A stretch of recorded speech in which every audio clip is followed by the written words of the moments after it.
Ninguém esperava algo parecido com Oreshnik. Poder de destruição de uma arma nuclear tática com a precisão de uma bala de sniper. Nem os americanos sabiam de Oreshnik. E a produção em massa de Oreshnik começa agora.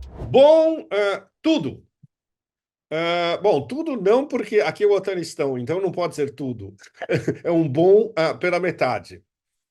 Bom, essa nossa conversa de hoje vai ser extremamente séria, porque ela vai se centrar em Oreshnik, que nas diversas línguas ficam me perguntando de todos os lados. Nocciola em italiano, noisette em francês, e em português o mais correto eu imagino que seja avelã. Me corrijam se eu estiver errado. Amêndoa, noz, tudo, é avelã, provavelmente. E isso torna as coisas muito mais complicadas porque precisa de uma terminologia correta. Oreshnik, traduzido do russo, é, seria uma árvore cheia de avelãs. Hazelnut tree, em inglês. Bom, tudo isso está levando o nosso amigo Gato Brabo a ficar ainda mais brabo. Gato Brabo veio de Hong Kong, está no Afeganistão, está achando tudo um horror e ele quer voltar para a China. Então ele vai ter que esperar para entrar na minha bagagem para voltar para a Ásia. Então, o gato brabo é a metáfora de todos os horrores que nos asseclam neste momento histórico e especialmente nesses menos de 2 meses, até 20 de janeiro, da posse de Donald Trump. Isto não quer dizer que a posse de Donald Trump vai resolver seja o que for. O principal e o que nos atinge a todos, em qualquer latitude, seja onde for no planeta, é a demência dos que estão por trás das guerras eternas. As elites dominantes americanas, entre esse final de novembro e o dia 20 de janeiro, com uma escalada constante, onde eles a coisa mais demente, inclusive, é o tema das conversas dos últimos dias, ah, do, do que eu tenho conversado com podcasts americanas, de nossos colegas que são convidados especiais das melhores podcasts dos Estados Unidos, especialmente do Judge Knapp, ah, de que essas elites elas preferem levar todos nós à beira, ao limite, ao fio da navalha, pré uma possível terceira guerra mundial, do que admitir a derrota estratégica absolutamente brutal do plano Ucrânia, do projeto Ucrânia. E isso é um problema extremamente sério, porque nunca houve, desde o início, digamos, do desenvolvimento acirrado do projeto Ucrânia há 10 anos, com o Maidan em Kiev, nesses últimos 10 anos especialmente, e depois do início da operação militar especial em fevereiro de 2022, nunca houve um plano B.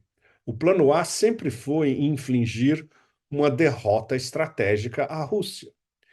E a coisa mais alucinante no momento, tendo em vista o que está acontecendo nas frentes de batalha, é que a derrota estratégica que o Ocidente coletivo queria impingir à Rússia é a derrota estratégica que o Ocidente está infligindo a si próprio. Ou seja, a reviravolta é de proporções cósmicas. Claro, pelo contra-ataque russo desde o início da operação militar especial, evidentemente, pelo fato de que a Rússia absorveu mais de 15 mil sanções do Ocidente coletivo, a expulsão do SWIFT, congelamento de ativos em bancos europeus, a guerra de propaganda 24/7 em cima e a russofobia exacerbada, e, evidentemente, todas as medidas de guerra híbrida, geoeconômicas e geopolíticas, virou o jogo e a derrota estratégica do Ocidente coletivo, dos Estados Unidos e da OTAN, agora é mais do que clara. E, para complementar a falência do projeto Ucrânia, Na semana passada, tivemos a estreia internacional planetária de Oreshnik. Ninguém esperava algo parecido com Oreshnik. Oreshnik, segundo Dmitry Peskov, porta-voz do presidente Putin, um círculo extremamente restrito em Moscou sabia algo, não em detalhes, desse novo sistema de mísseis, desenvolvido a partir de sistemas já existentes e com componentes totalmente novos. Um míssil balístico de médio alcance, não intercontinental, mas ele pode virar intercontinental, nós vamos falar sobre isso daqui a pouco. Ou seja, até 3, média 3.000 quilômetros de alcance máximo, entre 1.000 e 3.000, podendo chegar a 5.000. Mas, por exemplo, se ele for disparado do extremo leste da Rússia, ele pode atingir praticamente qualquer alvo nos Estados Unidos. Não se esqueça que o extremo leste da Rússia é relativamente próximo dos Estados Unidos. Bom, eu fiquei muito tempo, vários dias, na verdade, pensando na metáfora ideal mais curta e concisa para definir o poder de fogo de Oreshnik. E eu cheguei a esse ponto. Bom, eu estou traduzindo direto, como eu pensei em inglês, evidentemente, estou traduzindo para vocês em português. Poder de destruição de uma arma nuclear tática com a precisão de uma bala de sniper.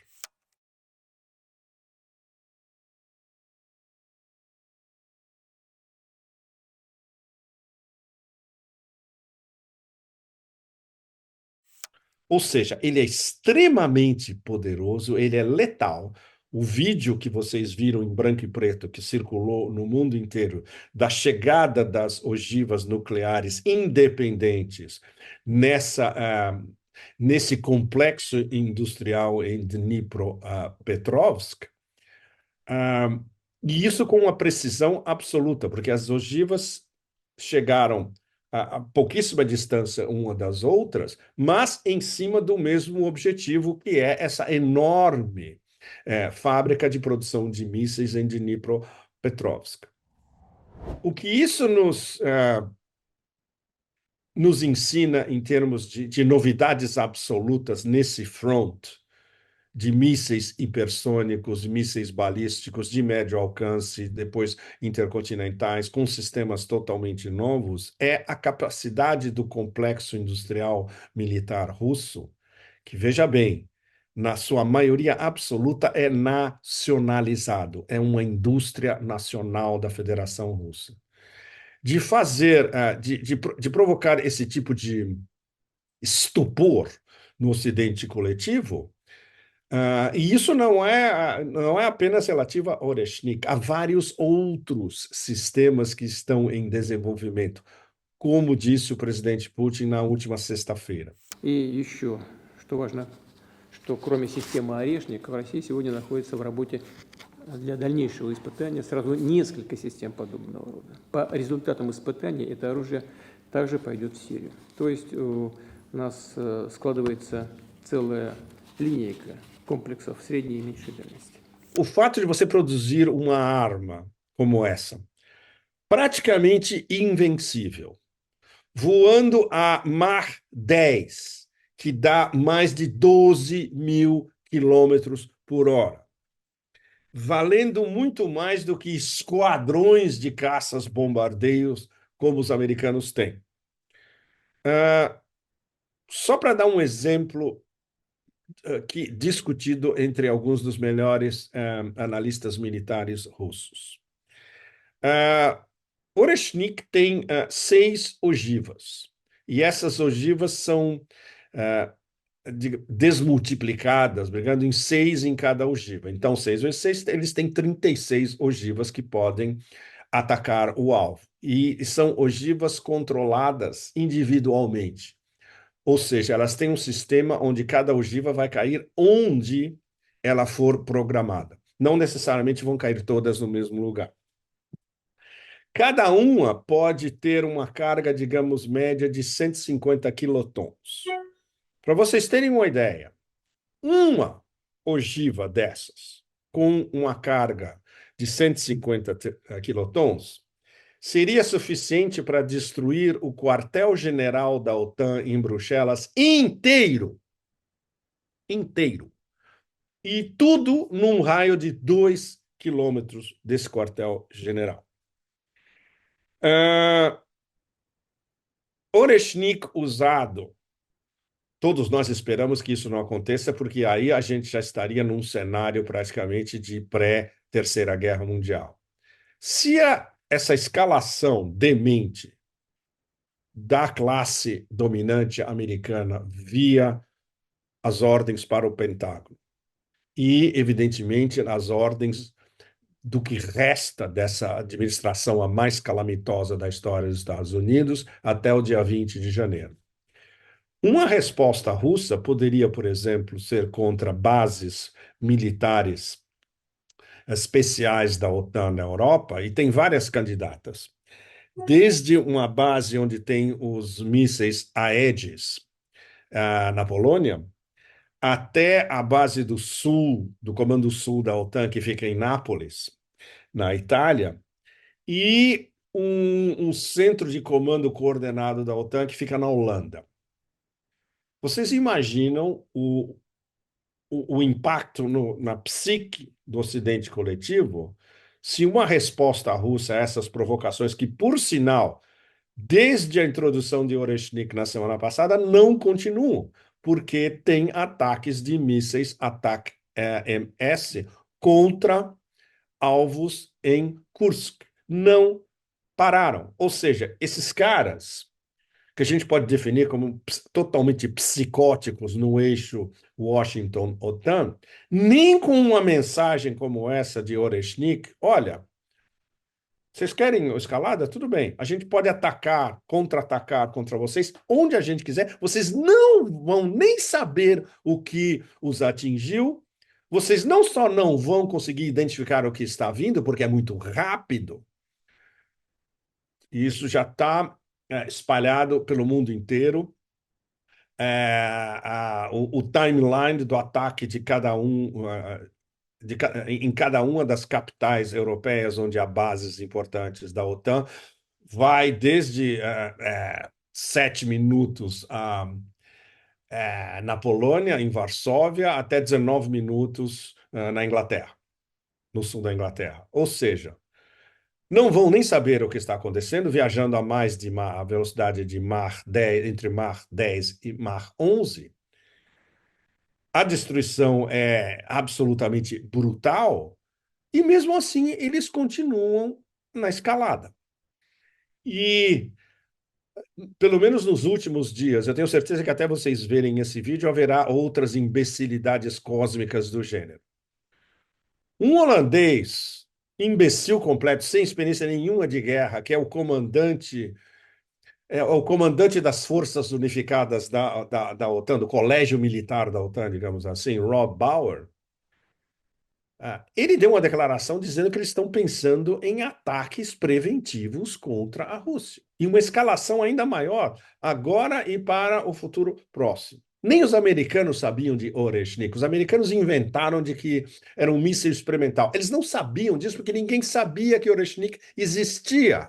Os americanos ficaram sabendo que existia um novo sistema com mísseis de médio alcance russos meia hora antes do que aconteceu do ataque em Dnipropetrovsk, porque os russos, de acordo com os protocolos internacionais, avisaram os americanos que eles estavam lançando Oreshnik meia hora antes, mais do que tempo suficiente para eles saberem que estava vendo, não nuclear frisado, expressamente. Esse é um ataque não nuclear, e é um novo sistema. E os americanos só ficaram sabendo disso quando aconteceu e estão ainda analisando. O Pentágono, pelo que eu vi um pouco antes de conversar com vocês, o Pentágono ainda está eles estão ainda pensando em analisar o que é Oreshnik. Eles não sabem absolutamente nada a respeito.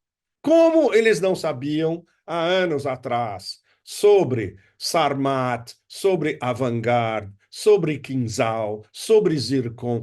Eles só ficam sabendo quando essas armas de ponta são empregadas pelos russos.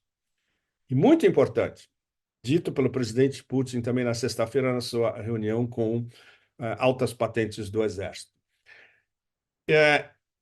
Existe um pequeno, digamos, estoque de Oreshniks já. Não é que esse foi um míssil que os russos tinham, como, evidentemente, os desinformados absolutos americanos começaram a soltar.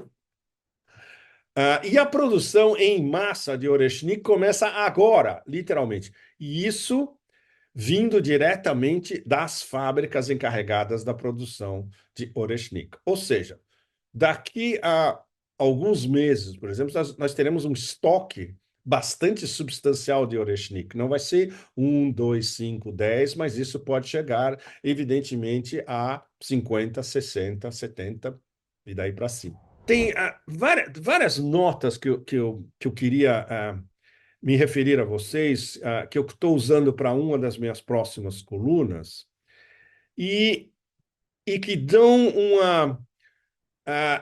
Elas ampliam o horizonte de análise de tudo relacionado ao Oreshnik, especialmente o fato de que Oreshnik agora faz parte das armas, das forças de mísseis estratégicas da Rússia. Ou seja, ele está num patamar lá em cima em termos de importância, junto com a coleção avantajada de mísseis hipersônicos russos. Outra coisa super importante dita pelo presidente Putin é que essa nossa situação extremamente tensa, militar e política, vem sido determinada pelos resultados de uma competição pela criação de novas tecnologias, novas armas e desenvolvimento econômico. Agora, o principal, o que ele não disse, é que a escalada anti-Rússia vindo desses dementes no complexo industrial militar americano, sob ordens dos que mandam no Deep State e das classes dominantes americanas que entram com a grana, muito importante, o bumerangue foi total. O teste de Oreshnik aconteceu apenas alguns dias depois da escalada determinada, não evidentemente pelo boneco de pano na Casa Branca, aquele que na foto do G20, a primeira, não pousou na foto porque estava conversando com uma palmeira, literalmente. Ou seja, o primeiro ponto principal é que o bumerangue veio via o teste, entre aspas, de Oreshnik e o fato de que Oreshnik vai ser produzido em massa e há vários outros sistemas que vão ser testados pelos russos que ninguém sabe. Voltando a admissão de Peskov de que muito pouca gente nos mais altos círculos de poder em Moscou sabem sobre esses programas e sobre esses testes. E é uma barreira enorme entre os engenheiros, os físicos e os matemáticos desenvolvendo essas novas armas e não há possibilidade de fuga nenhuma, de ter algum leak nenhum. Bom, muito importante, do ponto de vista técnico, isso a gente citou daqui a pouco tempo, não é um upgrade de um sistema de mísseis soviéticos. E isso foi dito pelo próprio Putin. Ele está baseado inteiramente, palavras dele mesmo, em inovações absolutamente state of the art, de ponta mesmo. É uma nova geração de mísseis de médio alcance, de 2.500, 3.000 quilômetros, potencialmente indo a 5.000, como a gente mencionou agora há pouco. Os russos não dizem que ele é intercontinental, míssil balístico intercontinental, mas ele pode ser intercontinental se Oreshnik for lançado do extremo leste da Rússia, porque ele vai atravessar dois continentes. Ele vai sair da Eurásia e vai entrar na América do Norte. E isso dá muito menos de 5.000 quilômetros. E vários pontos dos Estados Unidos poderiam ser atingidos, e especialmente nessa velocidade absolutamente inacreditável de Mach 10 ou Mach 11, que excede 12 mil quilômetros por hora, vocês imaginam. Um teste muito importante de, de analistas militares russos, de um site russo que em Smolensk, eles são de altíssimo nível de análise militar. Eles fizeram várias simulações dizendo com um Oreshnik com 1.500 quilos de munição dentro, subindo ao máximo de 12 quilômetros sobre a Terra no seu voo e voando a uma velocidade de Mach 10, nem mesmo Mach 11.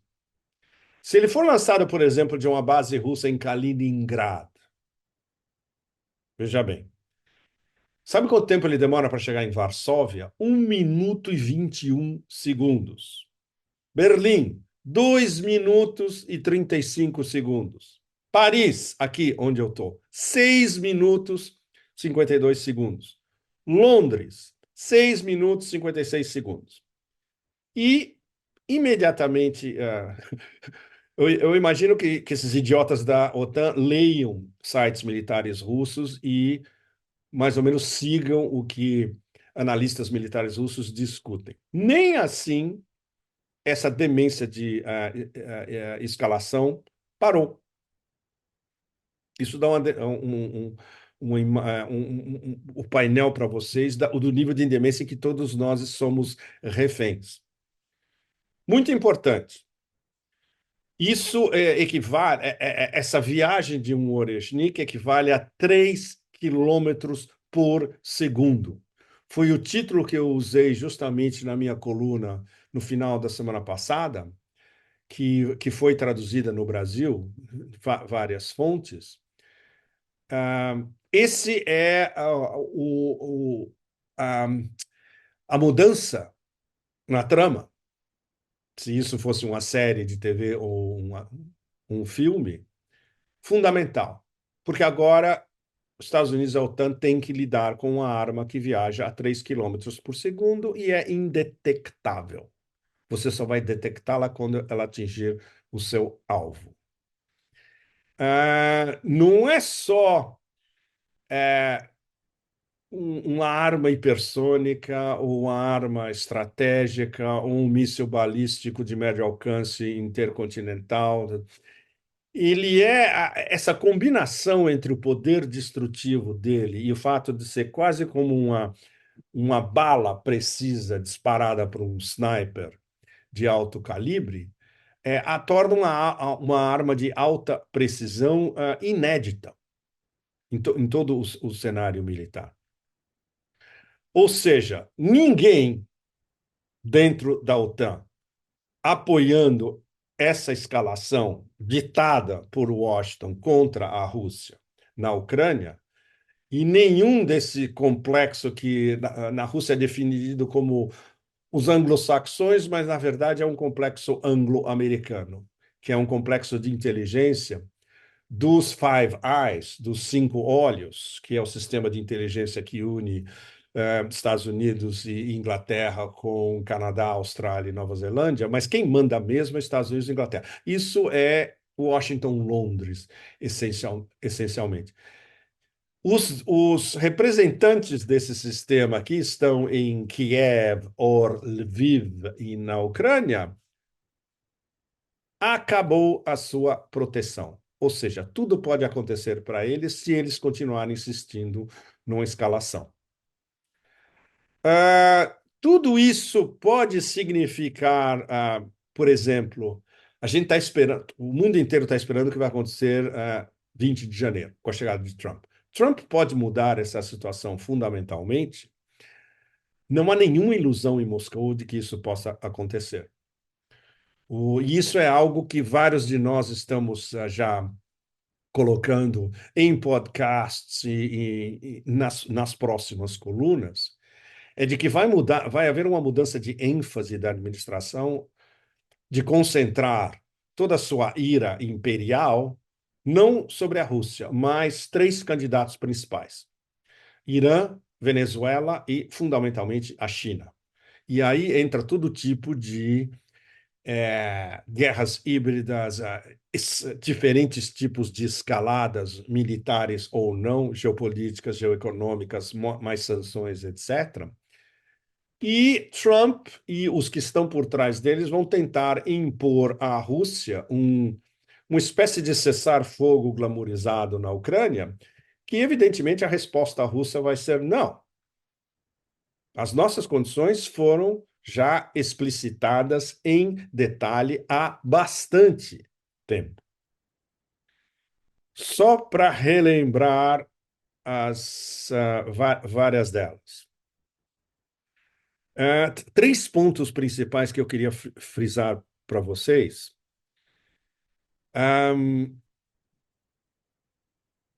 O primeiro é que Oreshnik pode ser visto como um checkmate.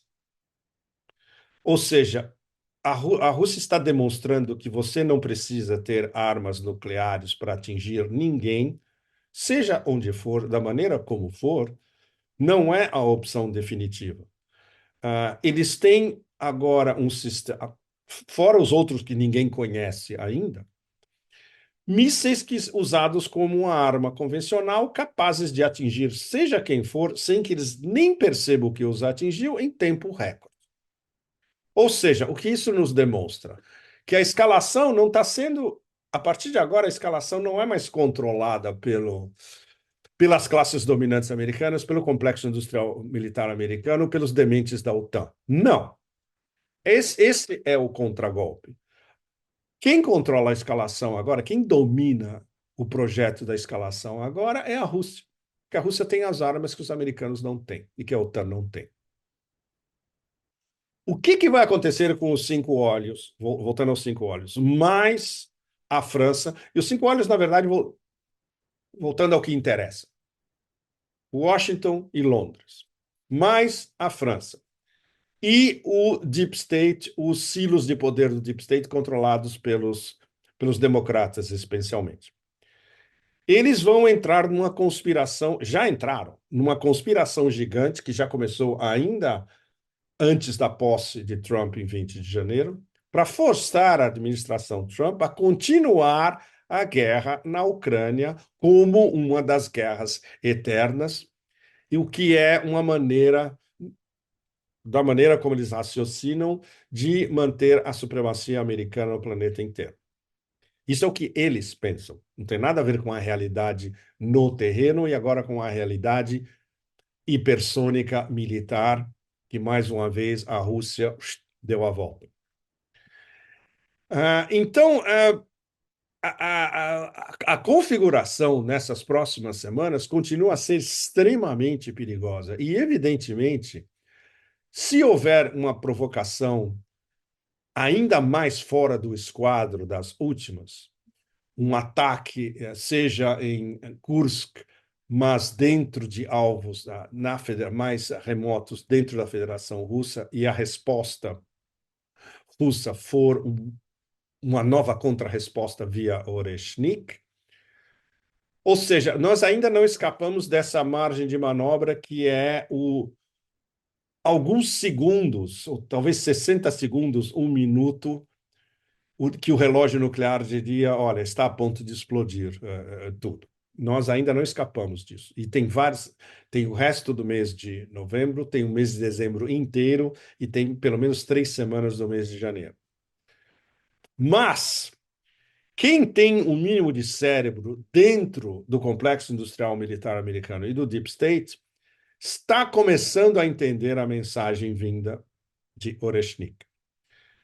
Na Europa, pode-se dizer que não, porque o grau de imbecilização de massa e de wokeísmo absolutamente demencial das elites políticas aqui no Otanistão impedem qualquer tipo de análise racional. Daí, o que vazou justamente no início da semana, de que o reizinho Macron e aquele indescritível debilóide Starmer inglês, estão pensando em enviar tropas para a Ucrânia. Que tropas? Que tropas? Eles vão no Champs-Élysées e vão pegar um bando de parisienses que vêm passar o fim de semana para comer hambúrguer glamourizado americano e vão mandar eles para uma guerra no solo negro de Novorossiya, onde eles vão virar literalmente hambúrguer em 10 minutos? Não. Eles vão pegar ingleses que moram no norte da Inglaterra, desempregados, e vivendo numa distopia industrial de quarto mundo, para se auto-incinerar no solo negro de Novorossiya? Não. Eles não têm essas tropas, como eles não têm as armas para, digamos, infligir a tal derrota estratégica contra a Rússia, eles não têm as tropas também.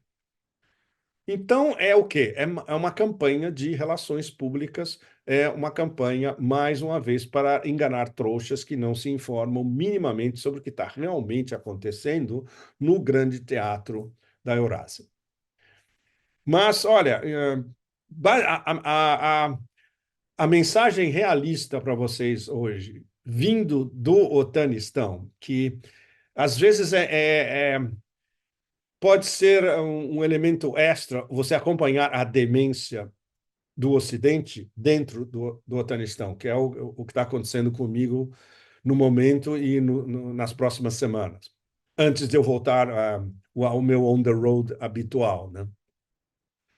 É de que mesmo com algo realmente transcendental em termos de mudança de jogo, como foi Oreshnik na semana passada, não entra na cabeça deles que infligir essa derrota estratégica é impossível e que qualquer coisa que eles tentem como escalação, a Rússia responde, e quem domina o processo dessa escalação agora são os russos. Os russos antes estavam reagindo, agora eles não reagem mais, agora eles ditam como vai ser. Oreshnik é uma maneira de dizer que nós ditamos como vai ser.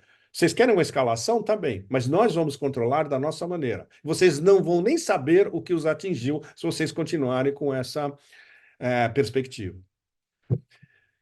Ou seja, nós não nos livramos da demência. Nós continuamos todos, no planeta inteiro, sul global, inclusive, presos da demência. E finalizando a nossa conversa, eu gostaria muito que nós pudéssemos passar esse Pepe Café, por exemplo, conversando sobre BRICS, sobre novos sistemas de pagamento, sobre as discussões da África, sobre as repercussões positivas do G20.